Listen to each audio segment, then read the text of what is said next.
Hello students, my name is Kuljeet Kaur. I am lecturer biology in Government Girls Senior Secondary School Kurali, District SS Nagar.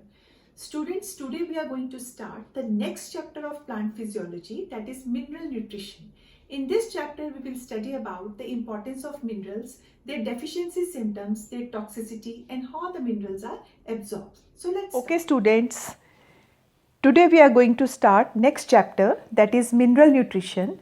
Students, we all know that the living organisms, they have different requirements. They need proteins, carbohydrates, fats, minerals for their growth and developments. Students, plants को भी mineral चाहिए अपने growth के लिए, reproduce करने के लिए, लेकिन स्टूडेंट्स प्लांट्स जो हैं वो इनऑर्गेनिक न्यूट्रिएंट्स जो हैं वो उनको रिक्वायर्ड हैं, बिकॉज प्लांट्स फोटोसिंथेसिस करते हैं और फोटोसिंथेसिस करके वो खुद ऑर्गेनिक न्यूट्रिएंट्स जो हैं वो मैन्युफैक्चर करते हैं।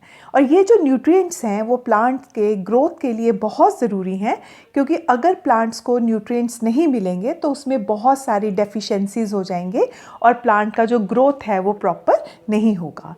So in this chapter, students, we will study about different nutrients which are required by the plant for their growth and development. There are some nutrients which are required in very large amount and there are some which are required in very less amount. Okay students, so let's study the chapter mineral nutrition. Okay, today's topic is the role of micronutrients and the macronutrients. Okay, so the basic need of all the living organisms are essentially the same. So they require macromolecules like carbohydrates, proteins and fats, and they also need water and minerals for their growth and development. Student, what is a mineral? Mineral जो है एक chemical substance है, chemical element है which naturally occurs as an inorganic nutrient in the food and soil and it is essential for the proper functioning of the plant and the animal body. And what is nutrition? Nutrition is a process involving the absorption of various mineral lines. ठीक है, जो different mineral lines हैं, जैसे potassium है, sodium है, calcium है, तो ये जो डिफरेंट मिनरल ऑइल्स हैं इनको प्लांट कैसे एब्जॉर्ब कर रहा है for its growth and development, that process is known as nutrition. Okay, now what is essential nutrient? Essential means ज़रूरी, which is required, which is must for the plant. So student, हमारे पास NCERT लिखता है कि हमारे पास जो 105 elements जो हैं जो डिस्कवर हुए हैं उसमें से 16 जो हैं ऐसे एलिमेंट्स हैं जो प्लांट एकमुलेट कर लेता है. ठीक है, वो प्लांट जो है वो एब्जॉर्ब कर लेता है, एकमुलेट कर लेता है, लेकिन जो ऐसे मिनरल्स हैं जो प्लांट ने एकमुलेट किए लेकिन प्लांट के लिए वो ज़रूरी नहीं है, उसे हम इसेंशियल नहीं बोलेंगे. सो इसेंशियल न्यूट्रिएंट्स वो होते हैं जो प्लांट के लिए बहुत ज़्यादा ज़रूरी हैं और उसकी जो डेफिशिएंसी है, अगर उसकी डेफिशिएंसी होगी तो it become impossible for the plant to complete its vegetative and reproductive stages. ठीक है, सो इसीलिए हमने उसको इसेंशियल वर्ड यूज़ करा. अगर उसकी डेफिशिएंसी है तो प्लांट जो है वो अपना लाइफ साइकिल कंप्लीट नहीं कर सकता, इसलिए उस एलिमेंट को हम इसेंशियल बोलते हैं. राइट, तो हमारे पास 17 ऐसे एलिमेंट हैं, 17 ऐसे मिनरल एलिमेंट्स हैं जो प्लांट्स के लिए इसेंशियल हैं. राइट, सबसे पहले हम देखेंगे कि हम किस एलिमेंट जो है उसको हम इसेंशियल एलिमेंट की कैटेगरी में रखेंगे. ऐसा कौन सा क्राइटेरिया है जिसके बेस पे हम किसी एलिमेंट की इसेंशियलिटी क्या है वो फाइंड आउट करते हैं. First of all, an element जो है वो must be needed for normal growth and reproduction. In the absence of element, plants don't complete their life cycle. So उस एलिमेंट को हम एसेंशियल बोलेंगे जो प्लांट के नॉर्मल ग्रोथ के लिए, उसके रिप्रोडक्शन फेज के लिए मस्ट है. अगर वो एलिमेंट मिसिंग है या एब्सेंट है तो प्लांट अपना लाइफ साइकिल कंप्लीट नहीं करेगा. Second, the requirement of an element must be specific, और उसकी जो रिक्वायरमेंट है वो स्पेसिफिक है. Deficiency of an element can not be met by another element. इसका मतलब ये नहीं है कि अगर वो एलिमेंट का डेफिशिएंसी है तो उसका जो कमी है कोई और एलिमेंट पूरा कर देगा. फॉर एग्जांपल, अगर प्लांट को हम कैल्शियम नहीं दे रहे तो इसका मतलब ये नहीं है कि कैल्शियम के बदले अगर हम सपोज उसको पोटेशियम दे रहे हैं या उसको जिंक दे रहे हैं तो उस पर्टिकुलर एलिमेंट का डेफिशिएंसी जो है वो पूरा हो जाएगा. हम उस पर्टिकुलर एलिमेंट जो एसेंशियल एलिमेंट है उसको हम किसी दूसरे के साथ रिप्लेस नहीं कर सकते, राइट। और वो डायरेक्ट इन्वॉल्व होगा इन the plant metabolism. Plant metabolism में उसकी डायरेक्ट इन्वॉल्वमेंट है, उस एलिमेंट को हम एसेंशियल एलिमेंट बोलते हैं। सो 17 एलिमेंट्स हैं जो एसेंशियल हैं for growth and metabolism of the plant. तो यहाँ पे स्टूडेंट एक टेबल है, इसमें एसेंशियल मिनरल एलिमेंट्स जो 17 मैंने आपको बोला कि एसेंशियल मिनरल्स हैं वो यहाँ पे लिखे गए हैं। दैट इज़ नाइट्रोजन है, then phosphorus is there, potassium, magnesium, then sulphur, calcium, then boron है, क्लोरीन है, मैग्नीज है, आयरन है, निकल है, this is copper, then zinc, then we have molybdenum, then hydrogen, carbon and the oxygen. So ये जो हमारे essential mineral हैं students, इसमें से कुछ ये किस क्वांटिटी में यूज़ होंगे उस बेस पे हम इसको फर्दर कैटेगराइज करेंगे। Okay, now next essential mineral elements. अभी हमने देखा कि ये एसेंशियल मिनरल एलिमेंट्स का हमने क्राइटेरिया स्टडी किया कि वो प्लांट के लिए जो है वो मस्ट है, राइट। सो उसके लिए स्टूडेंट हमने उनका एक क्वांटिटेटिव रिक्वायरमेंट है कि वो कितना अमाउंट उनका हम यूज़ करते हैं। तो वो दो तरह के होते हैं, एक को हम कहते हैं मैक्रोन्यूट्रिएंट्स और दूसरों को हम कहते हैं माइक्रोन्यूट्रिएंट्स। मैक्रोन्यूट्रिएंट्स, एंड यहाँ पर एक स्पेलिंग एरर है students, this is micro, okay, macro and micronutrients. Okay, next, so what is macro? Macronutrients क्या होंगे? They are present in plant tissue in large amount, जो हमें बहुत लार्ज अमाउंट में चाहिए, more than 10 millimole per kg of dry matter।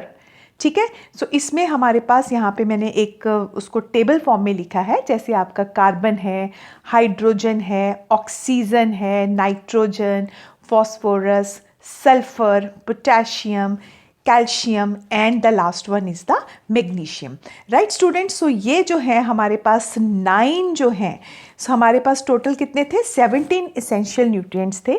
17 में से 9 जो हैं वो मैक्रोन्यूट्रिएंट्स हैं which are required by the plant in the large amount, that is more then 10 millimole per KG of the dry matter.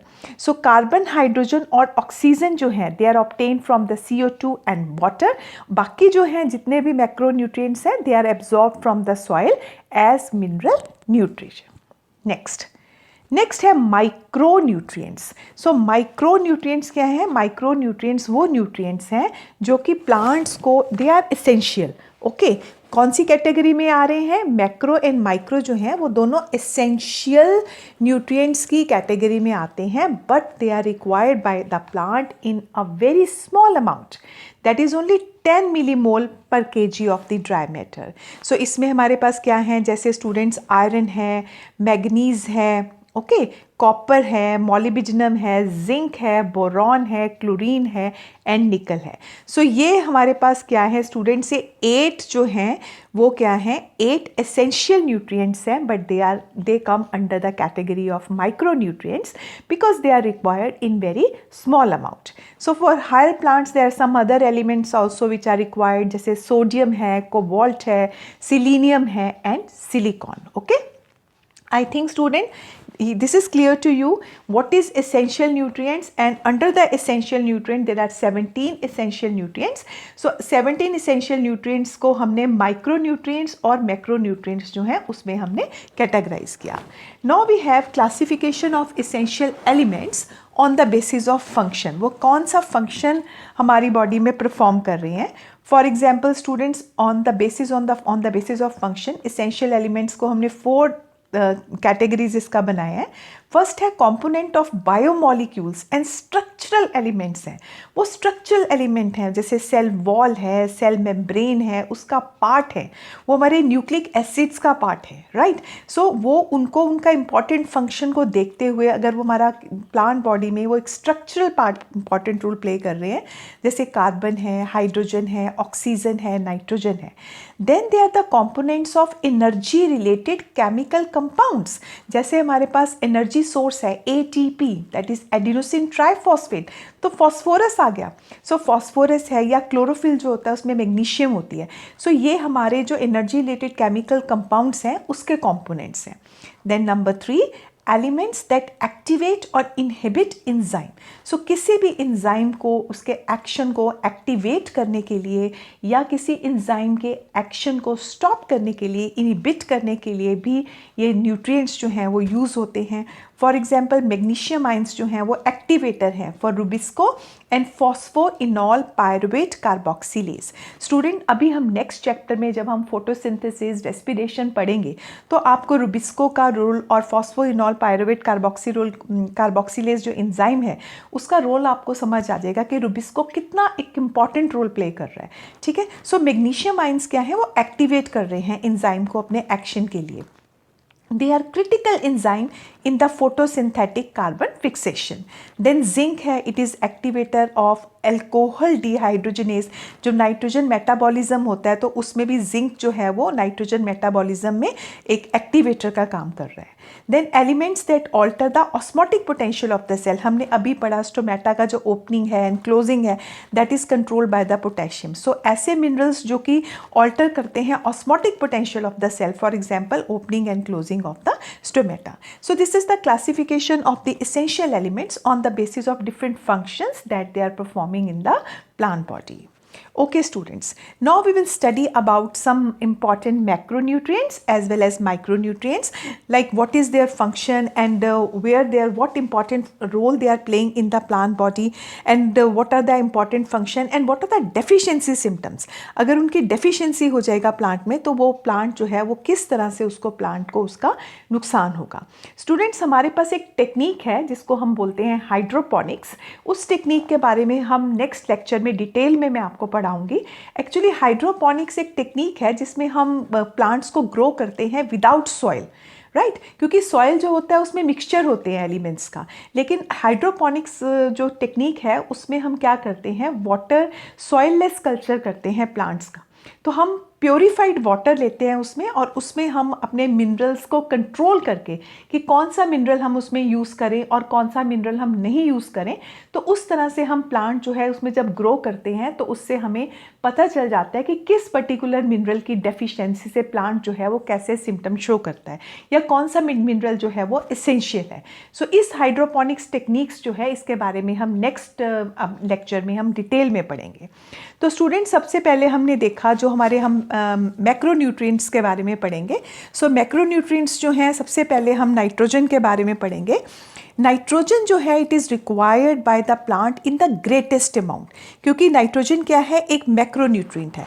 So mainly ये absorb होता है in the form of nitrate की फॉर्म में absorb होता है, but sometimes also absorbed in the form of nitrite and ammonium salt. So ये जो हमारा नाइट्रोजन है it is very essential for the particularly जो मेरिस्टमेटिक एरियाज़ हैं प्लांट के। मेरिस्टम्स कौन से होते हैं, जहाँ पे एक्टिवली डिवाइडिंग सेल्स होते हैं। जो मेरिस्टमेटिक एरिया है प्लांट का जहाँ पे एक्टिवली डिवाइडिंग सेल होंगे तो वहाँ पे जो है ये नाइट्रोजन जो है वो रिक्वायर्ड है and metabolically active cell and it is the major constituent of amino acids हैं, प्रोटीन्स हैं, न्यूक्लिक एसिड्स हैं, क्लोरोफिल हैं, वाइटामिन्स हैं, हार्मोन्स हैं। उन सब में जो मेजर कॉन्स्टिट्यूएंट है वो क्या है, नाइट्रोजन है। ठीक है, सो अभी हम देखेंगे कि नाइट्रोजन जो है इवन स्टूडेंट जो है जो हमारे कोएंजाइम्स हैं या ATP जो है हमारा एनर्जी सोर्स उसमें भी नाइट्रोजन होता है। ठीक है, so it is required actually everywhere in the plant, particularly जो मेरिस्टेमेटिक एरिया है या जो हमारा मेटाबॉलिकली एक्टिव सेल्स हैं उसमें nitrogen is required. Let us see what happens if the nitrogen is not given to the plant. इसके क्या deficiency symptoms होंगे। सबसे पहले स्टंटेड ग्रोथ, प्लांट का जो ग्रोथ है वो रुक जाता है। Then you have chlorosis. Chlorosis में क्या होता है स्टूडेंट्स, क्लोरोसिस में जो आपका जो ग्रीन कलर है वो डिसअपियर शुरू हो जाता है। ठीक है, disappearance of the green colour, कहीं कहीं आपको जो है येलो पैचेस जो हैं वो बनने शुरू हो गए। आप देख सकते हो ये लीफ में क्लोरोसिस दिखा रहा है कि किस तरह से जो ग्रीन कलर है वो डिसअपियर होना शुरू हो जाता है। फ्लावरिंग जो है वो रिड्यूस हो जाती है और पिगमेंटेशन, ये आप देख सकते हो यहाँ पे आप पिक्चर में देख सकते हो कि किस तरह से पिगमेंटेशन जो है वो चेंज हो रही है। सो ये जो सिम्टम्स हैं ये नाइट्रोजन की डेफिशिएंसी जो है वो शो करते हैं। इवन इससे जो एप्पल्स हैं, जैसे फ्रूट्स में एप्पल हैं या पीच हैं, तो धीरे धीरे जो है वो उनका जो कलर है वो चेंज होना शुरू हो जाता है और उनका जो न्यूट्रिशनल वैल्यू है वो भी डिक्रीज़ हो जाती है। ओके, सो नेक्स्ट जो मैक्रो न्यूट्रिएंट हम पढ़ने जा रहे हैं, that is phosphorus. Phosphorus is also absorb by the plants from the soil in the form of phosphate ions. So phosphorus plant कैसे एब्जॉर्ब करते हैं? फॉस्फेट आइन की फॉर्म में जो है वो एब्जॉर्ब करेंगे. And function, it is the constituent of cell membrane and proteins and all nucleic acids and nucleotides. Nucleic acids किससे बने हैं? फॉस्फोरस से बने हैं. सो फॉस्फोरस जो है हमारी प्लाज्मा मेम्ब्रेन जो है, न्यूक्लिक एसिड्स जो हैं, ATP हो गया. एंड फॉस्फोरस जो है इवन जो है वो बहुत तरह की फॉस्फोराइलेशन रिएक्शंस जो हैं उसके लिए भी ये रिक्वायर्ड है. सो अगर हमारे प्लांट्स को फॉस्फोरस जो है वो नहीं मिलता तो किस तरह के डेफिशिएंसी प्लांट शो करेगा? तो स्टूडेंट यहाँ पर हम देखेंगे कि डिफरेंट तरह के हमने डेफिशिएंसीज जो हैं यहाँ पे दिखाएंगे हैं. तो आप देख सकते हो कि इस तरह से जो प्लांट है वो एक तो उसका ग्रोथ पुअर हो जाएगा, ठीक है, तो उसके जो डल ग्रीन कलर हो जाता है ओल्डर लीव्स का. And anthocyanin development in the stem and the leaf. तो आप इस तरह से लीफ देख सकते हो, स्टेम देख सकते हो, तो उसमें आपको जो है वो पर्पल कलर के वेन्स में इस तरह से जो है कलरेशन जो है वो आपको दिख रहा है. तो एंथोसाइनिन डेवलपमेंट हो जाता है in the stem and in the leaf veins. और फर्दर अगर ये चीज़ की डेफिशिएंसी और कंटिन्यू रहती है तो इवन नेक्रोटिक एरियाज बन जाते हैं. नेक्रोटिक क्या होते हैं? किसी पर्टिकुलर जगह पे सेल या टिश्यू का या लोकलाइज जो है उसका डेथ हो जाता है. Okay, so next macro element जो है that is potassium. Okay, potassium जो है that is also absorbed in the form of potassium ions. So ये इनऑर्गेनिक कंपाउंड है, जैसे पोटेशियम सल्फेट है, पोटेशियम नाइट्रेट है. सो पोटेशियम जो है वो पोटेशियम आइंस की फॉर्म में एब्जॉर्ब होता है. It is required in the meristematic portion. Buds हैं, लीव्स हैं, रूट टिप्स हैं, तो उसमें ये जो है इवन जो मेरिस्टेमेटिक और डिफ्रेंशिएटिंग टिश्यूज़ होता है उसमें ये रीजन्स हैं जहाँ पे ये ज़्यादा रिक्वायर होता है. पोटेशियम के क्या फंक्शन है प्लांट में? It maintains an anion and cation balance in the cells. ठीक है, पोटेशियम जो है इसका कोई स्ट्रक्चरल रोल नहीं है प्लांट के अंदर, लेकिन बहुत सारे ऐसे रोल हैं जो पोटेशियम जो है वो प्ले करता है.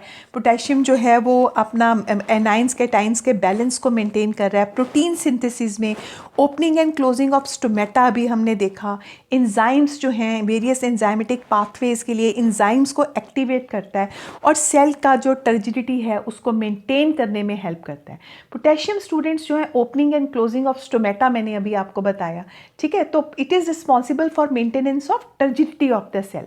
सो पोटेशियम जो है एक प्लांट के लिए बहुत ही एसेंशियल मैक्रो न्यूट्रिएंट है. उसकी डेफिशिएंसी अगर हम देखते हैं तो आप देखो यहाँ पर ये डायग्राम, आप ध्यान से देखो ये पिक्चर कि आपको ये जो लीफ है उसके एजेस आप देखो ये येलो होने शुरू हो गए हैं. सो येलो एजेस हो जाते हैं लीफ के अंदर अपीयर. प्री मेच्योर डेथ हो जाती है. क्लोरोसिस मैंने अभी आपको बताया कि येलोइंग होना शुरू हो गया. एंड समटाइम्स क्लोरोसिस जो है that is followed by necrosis. Necrosis क्या होता है? एक पर्टिकुलर सेल्स या टिश्यू की लोकलाइज्ड एक जगह पे क्या हो जाता है? डेथ हो जाती है. उसको हम क्या बोलते हैं? नेक्रोसिस बोलते हैं, राइट. प्री मेच्योर फॉल होना शुरू हो जाता है लीव्स का, राइट. सो ये सारे जो हैं इम्पॉर्टेंट हैं, शो करते हैं कि पोटेशियम जो है वो बहुत ज़्यादा इम्पॉर्टेंट है, राइट. सो इवन जो रिडक्शन हो जाती है स्टेम ग्रोथ में, वीक हो जाते हैं स्टेम्स. सो आप देख सकते हो एक तरह से, एक मैंने और बात यहाँ पे लिखा है रोजेट. रोजेट आप देख सकते हो कि लीफ जो है उसका एक बुशी सा, एक क्लस्टर सा ग्रोथ हो रहा है. सो ये भी देखा गया है प्लांट्स में whenever there is a deficiency of potassium. Okay, next students हमारे पास मैक्रो एलिमेंट जो आ रहा है that is calcium. Calcium is another essential macronutrient which is required by the plant in large amount. और calcium जो है it is absorbed from the soil in the form of calcium ions. It is required by meristematic और differentiating tissues जो हैं उसमें ये required है. Even जो soil derive करती है from the stone से या chalk rocks होते हैं, they also have calcium carbonate. So ठीक है, so calcium जो है it is very important for the synthesis of pectin in the middle lamella of the cell wall. हमने देखा कि cell wall जो है वो किससे बनता है? calcium pectate से बनता है. So it is also needed during the formation of mitotic spindle का formation होता है, उसमें भी calcium जो है वो required रिक्वायर्ड है. It also plays a role in the metabolism of nucleus and mitochondria. So उसमें भी कैल्शियम जो है वो इंपॉर्टेंट रोल करता है प्ले. ठीक है, इंपॉर्टेंट फंक्शनिंग में हेल्प कर रहा है in the functioning of cell membrane. And it also activate certain enzymes and plays an important role in regulating the metabolic activity. Cell के अंदर बहुत सारी जो मेटाबॉलिक एक्टिविटीज़ हो रही हैं तो उसमें जो है कैल्शियम बहुत इंपॉर्टेंट है. It is essential for fat metabolism, carbohydrate metabolism के लिए चाहिए, binding of nucleic acids with proteins के लिए चाहिए. सो ये बहुत ही इंपॉर्टेंट जो है मैक्रो न्यूट्रिएंट है. लेट अस सी उसके डेफिशिएंसी सिम्टम्स क्या होंगे. सबसे पहले तो बहुत इंपॉर्टेंट डेफिशिएंसी सिम्टम है death of the meristematic reason. और मेरिस्टेम में क्या है, एक्टिवली डिवाइडिंग सेल्स हैं. अगर मेरिस्टेमेटिक सेल में अगर मेरिस्टेमेटिक रीजन ही जो है वो डाई आउट हो जाएगा तो प्लांट जो है वो नहीं ग्रो करेगा, उसका स्टंटेड ग्रोथ होगा. देन उसके बाद जो है फ्रूट्स जो हैं आप देख सकते हो, यहाँ पे मैंने फ्रूट्स दिखाए हैं. सो फ्रूट्स जो हैं वो मेल फॉर्म्ड होंगे, स्मॉल साइज़ हो जाएगा उसमें. एंड देन जो लीफ के जो मार्जिन्स हैं दे ऑल्सो बिकम, लीफ के मार्जिन डिस्टॉर्ट हो जाएंगे, कर्ल्ड हो जाएंगे, तो लीफ के मार्जिन जो हैं वो ऑल्सो मेल फॉर्म्ड हो जाएंगे. सो मेनली जो है इससे हमारा मेरिस्टेमेटिक रीजन ही का डेथ हो जाएगा, ग्रोथ स्टंट हो जाएगा और लीफ के मार्जिन जो है बहुत इरेगुलर फॉर्म में हो जाएंगे. ठीक है, इवन जो रूट्स होंगे वो भी स्टंट हो जाएंगे एंड डिसकलर्ड हो जाएंगे. सो ये सारे के सारे जो डेफिशिएंसी सिम्टम्स हैं किसके कारण होंगे, कैल्शियम की डेफिशिएंसी के कारण. नेक्स्ट स्टूडेंट हमारे पास मैग्नीशियम आ गया. मैग्नीशियम जो है वो हमारा एसेंशियल मैक्रो एलिमेंट है. सो लेट अस सी मैग्नीशियम जो है प्लांट किस तरह से एब्जॉर्ब करते हैं. Magnesium is absorbed as a divalent magnesium ion. So magnesium जो है वो इवन जो it is required in the leaf, right. Magnesiums यहाँ पर आप देख सकते हो student, it activates the enzymes of respiration and photosynthesis. It is involve in the synthesis of DNA and RNA. जो हमारे न्यूक्लिक एसिड है, जो हमारा जेनेटिक मटीरियल है, सो उसमें उसके सिंथेसिस में मैग्नीशियम जो है that is involve. And magnesium is the constituent of the ring structure. आप यहाँ पे क्लोरोफिल का स्ट्रक्चर देख रहे हो तो उसमें जो मैग्नीशियम जो है वो उसका रिंग स्ट्रक्चर में एक बहुत इंपॉर्टेंट कॉन्स्टिट्यूएंट है. So it also helps to maintain the structure of the ribosomes, right student. So magnesium जो है उसकी डेफिशिएंसी यहाँ पर आप देख सकते हो कि अगर मैग्नीशियम की डेफिशिएंसी है तो क्लोरोसिस हो रहा है, लीव्स जो है उसमें डिसकलरेशन शुरू हो गया. सो इवन लीव्स जो है उसके अंदर यहाँ पर आप नेक्रोटिक स्पॉट्स देख रहे हो, तो अगर उसकी डेफिशिएंसी से लीव्स जो हैं वो नेक्रोटिक स्पॉट्स जो हैं वो भी उसमें डेवलप हो जाते हैं, राइट. सो ये जो है बहुत ज़्यादा इंपॉर्टेंट है. इवन जो लीव्स जो हैं वो प्री मेच्योर फॉल कर जाते हैं अगर मैग्नीशियम जो है वो डेफिशिएंट होगा. Okay, so next is iron. Iron जो है प्लांट एब्जॉर्ब करते हैं in the form of as ferric ions, right. Iron is also very important. It is made available to the plants in the form of the ferric ions and it is required everywhere in the plants and it collects along the leaf veins. So large amount में चाहिए as compared to other micronutrients. It is the main constituents of the proteins and it is involved in the transfer of electrons like ferridoxine and cytochromes. So it is reversibly oxidized from ferric to ferrous during the electron transfer. So electrons का ये ferric ions में है Fe3 ions और Fe3 ions से Fe2 ions से Fe3 ions जो ferrous से ferric आइन में जो है वो कन्वर्ट हो जाता है during the electron transfer and it is made available to the plants in the form of ferric ions, right. So ये एक्टिवेट करता है catalase enzyme and it is essential for the formation of chlorophyll. इसकी अगर हम deficiency symptoms देखते हैं तो chlorosis हो जाता है. इवन जो यंग लीव्स हैं उनमें क्लोरोसिस हो जाएगा और ये क्लोरोप्लास्ट फॉर्मेशन को भी इनहिबिट करता है. देन स्टॉक जो है इसमें शॉर्ट हो जाते हैं, सिलेंड्रिकल हो जाते हैं और जो इंटरवीनल आप देख सकते हो, इंटरवीनल जो है वो क्लोरोसिस हो जाता है और लेटर ऑन जो है नेक्रोसिस स्पॉट्स जो हैं वो भी हम लीव्स के ऊपर ऑब्जर्व कर सकते हैं. Okay, now students we studied about some very important or essential macronutrients which are required by the plant in large amount. So we studied about nitrogen, हमने देखा phosphorus देखा and then calcium, we studied about calcium, potassium, iron, then magnesium and how these nutrients they are playing a very important, their important functions in the plant body and their deficiency symptoms. Now we will study about some micronutrients although they are required in very less amount. हमें बहुत कम amount में चाहिए, but they are essential nutrients, right. So first is manganese. It is absorbed as manganese ions and it activates many enzymes which are involved in the photosynthesis, respiration and nitrogen metabolism. So बहुत सारे enzymes का ये activator है. So जैसे carboxylase हैं या dehydrogenase हैं, kinases हैं. So बहुत सारे enzyme को ये activate करता है which are involved in the process of photosynthesis, respiration and nitrogen metabolism. So best defined function is in the splitting of water. Photosynthesis time पे water जब split होता है, ऑक्सीजन प्रोड्यूस हो रही है, तो उसमें भी जो है ये बहुत इंपॉर्टेंट रोल प्ले करेगा. अगर हम मैग्नीज जो है, जो माइक्रोन्यूट्रिएंट है, अगर हम इसका डेफिशिएंसी देखते हैं तो इसका आप लीव्स देख सकते हैं. तो सबसे पहले तो क्लोरोसिस है, बहुत कॉमन सिम्टम है. सो क्लोरोप्लास्ट जो होते हैं वो लूज़ करते हैं chlorophyll and they turn yellow green, and उसमें स्टूडेंट ग्रे स्पॉट्स अपीयर हो जाते हैं. जैसे आप लीफ यहाँ पर स्ट्रक्चर देख सकते हो, तो इस तरह से लीफ के ऊपर ग्रे स्पॉट्स डिजीज़ है. जैसे ओट्स में बहुत कॉमन डिजीज़ है grey spot disease in oats. So oats का जो ग्रे स्पॉट डिजीज़ है sir, that is due to the deficiency of the manganese. So इससे क्या होता है कि जो क्रॉप का फेलियर हो जाता है और बहुत ज़्यादा जो है वो नुकसान होता है. सो ये ग्रे स्पॉट डिजीज़ है. सो ये इसके डिफरेंट डेफिशिएंसी सिम्टम्स हैं. ओके, नेक्स्ट हमारे पास माइक्रोन्यूट्रिएंट हम करने जा रहे हैं, दैट इज़ जिंक. जिंक जो है that is obtained in the form of zinc ions. Plants जो हैं वो जिंक कैसे लेते हैं? जिंक जो है वो जिंक आइन की फॉर्म जो है उसमें ये एब्जॉर्ब किया जाता है, and it is also required everywhere. It also activates various enzymes. ठीक है, सो बहुत सारे एंजाइम, कार्बोक्सीलेसिस को पर्टिकुलरली ये क्या करता है, ये एक्टिवेट करता है. And it is also needed in the synthesis of auxins, जो हार्मोन है. ऑक्सिन हार्मोन जो है ये प्लांट हार्मोन्स हैं, इंडोल एसिटिक एसिड या ऑक्सिन जो है, तो उसके सिंथेसिस में ये बहुत इंपॉर्टेंट रोल प्ले करता है. और अगर हम इसका डेफिशिएंसी देखते हैं तो आप सबसे पहले डिस्टॉर्शन ऑफ लीव्स, आप लीफ देखते हैं किस तरह से लीफ जो है वो डिस्टॉर्ट हो गए हैं. डिस्टॉर्शन ऑफ लीफ होता है, reduction in the fruits and seeds में रिडक्शन हो जाती है, एंड लीव्स जो हैं बहुत स्मॉल लीफ का फॉर्मेशन हो रही है उनका. इवन जो इंटरनोड्स होते हैं, व्हाट आर इंटरनोड्स, हमने देखा था ये हमारे नोडल पॉइंट हैं, दो नोड्स के बीच में ये इंटरनोड्स हैं. तो जिंक की डेफिशिएंसी से क्या होता है कि नोड्स के बीच में जो इंटरनोड होते हैं ये शॉर्टन हो जाते हैं. ठीक है, शॉर्टनिंग ऑफ इंटरनोड्स हो जाते हैं. सो ये सारे सिम्टम्स जो हैं डेफिशिएंसी सिम्टम्स हैं because of the zinc. Next is copper. Okay student, copper जो है that is also required in a very small amount, but it is also essential. And copper जो है that is absorb by the plant in the form of cupric ions. ठीक है, cupric ions. It is required by plants for all the parts. And what is the function?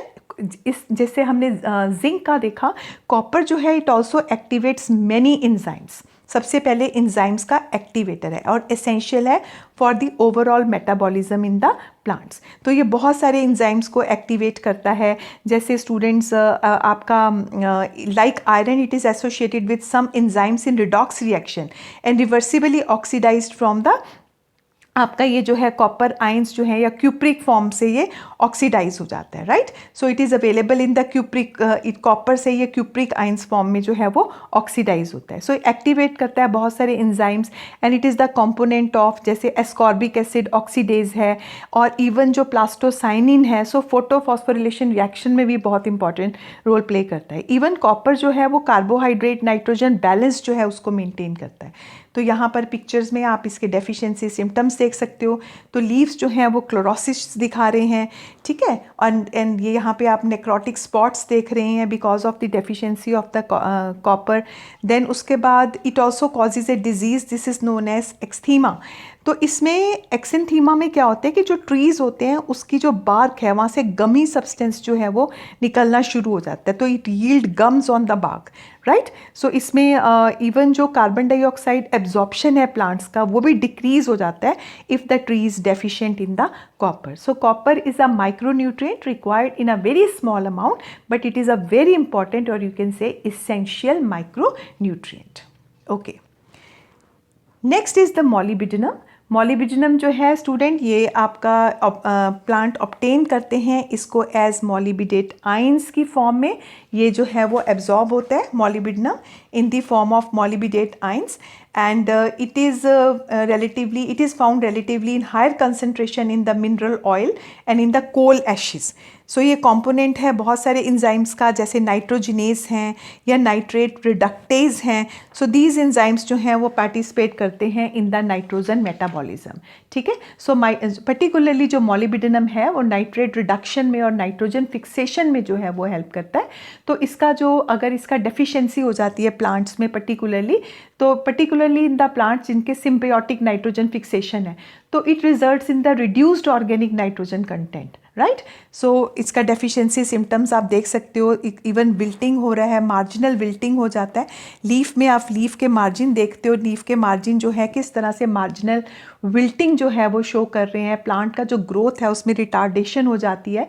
So even ना आप ये यहाँ पे मैंने एक कैबेज स्टूडेंट आपको दिखाया है, इवन विप टेल एक वेरी करेक्टरिस्टिक है, whip tail diseases of cabbage.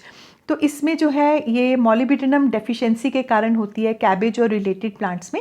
इसमें आप यंग लीव्स जो हैं वो बहुत ज़्यादा डिस्टॉर्ट हो जाते हैं। तो आप यहाँ पे देख सकते हो किस तरह से पुअरली फॉर्म्ड कैबेज जो है वो आपको दिख रहा है। सो ये जो विप टेल है ये वेरी करेक्टरिस्टिक मॉलिबिडिनम डेफिशिएंसी डिजीज़ है कैबेज की और रिलेटेड प्लांट्स की। इवन जो सिट्रस है उसमें येलो स्पॉट्स हो जाते हैं लीफ के ऊपर, इस तरह से राउंड आपको येलो स्पॉट्स जो हैं वो लीफ के ऊपर नज़र आते हैं because of the deficiency of molybdenum. Okay, next student हमारे पास क्लोरीन आ गया। क्लोरीन जो है that is available in the form of chlorine gas और as chlorides in the soil. So absorb किस फॉर्म में होता है, एज क्लोराइड एनाइंस की फॉर्म में जो है वो एब्जॉर्ब होता है। ठीक है, so it is absorbed in the form of chloride anion Cl- and it is required by every part of the plant, right. So अगर हम देखते हैं ये बहुत ज़्यादा along with sodium and potassium it helps in determining the solute concentration, और anion के time balance जो है उसको मेंटेन करने में हेल्प करता है। सोडियम और पोटेशियम के साथ क्लोरीन जो है it helps in determining the solute concentration and anion के time balance in the cell. It is essential for oxygen evolution in the photosynthesis. जब वाटर स्प्लिट होगा ऑक्सीजन इवॉल्व होता है, ठीक है, सो उसके लिए जो है वो बहुत इंपॉर्टेंट रोल प्ले करेगा। क्लोरीन जो है उसकी अगर हम डेफिशिएंसी देखेंगे तो ये प्रोसेस ऑफ फोटोसिंथेसिस को इफेक्ट करेगा, बिकॉज वाटर स्प्लिट हो रहा है तो ऑक्सीजन जो है वो रिलीज हो रही है। So it is very important for the oxygen evolution in the photosynthesis. तो इसमें आप देख सकते हो जो लीव्स हैं उसमें विल्टिंग शो हो रही है, लीफ का प्री मेच्योर फॉल हो जाता है, लीफ जो है उसके ऊपर हमें क्लोरोसिस और नेक्रोटिक स्पॉट्स दिखेंगे, ठीक है, because of the deficiency of the chlorine. और इसमें जो लीफ का विल्टिंग जो है वो शुरू हो जाता है, यंग लीव्स जो हैं वो विल्ट होने शुरू हो जाते हैं। Okay students, that's all students, thank you very much. आज हमने बहुत ही इंपॉर्टेंट मिनरल न्यूट्रिशन में today we study about what are minerals and what are essential nutrients and why they are essential, and we studied the criteria on basis of which we classified the mineral as essential and non-essential one. Then we studied that there are 17 essential minerals और उसको हमने categorize किया on the basis of the quantity in which they are used. तो वो macronutrients हैं या micronutrients हैं। उसके बाद हमने मैक्रो और माइक्रोन्यूट्रिएंट्स के क्या इंपॉर्टेंट रोल हैं, उनके सोर्स क्या हैं, उनके इंपॉर्टेंट फंक्शन क्या हैं प्लांट में, और उनकी डेफिशिएंसी से प्लांट में कौन से इंपॉर्टेंट सिम्टम्स जो हैं वो होते हैं। ओके स्टूडेंट्स, आई होप आपको आज का ये लेक्चर समझ आ गया होगा। Thank you very much, have a nice day.